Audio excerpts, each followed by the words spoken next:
Welcome to Luca and Miguel. Enjoy the video. You start by putting numbers where they matter. The payoff matrix for each player, and then assign P for player 1 and Q for player 2. Compute expected payoff expressions for every pure action as functions of the opponent's probability.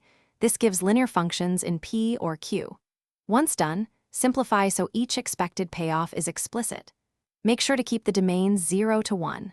This step creates the algebraic lines you will later plot on a unit square. Next, set the expected payoffs of a player's two actions equal to each other to derive indifference conditions. Solve algebraically for the opponent's probability.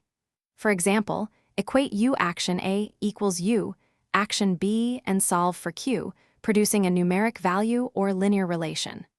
Once solved, rewrite as a function you can plot on the unit interval. Make sure to check both players.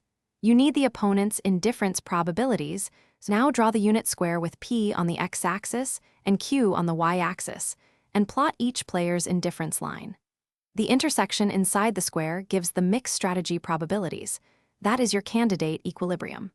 Once found, verify by checking that each chosen mixed strategy makes the opponent indifferent and that no pure deviation raises payoff.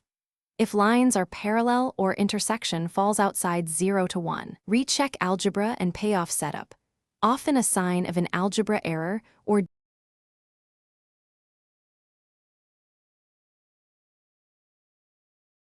Thanks for watching and please subscribe. It's the best investment you'll ever make.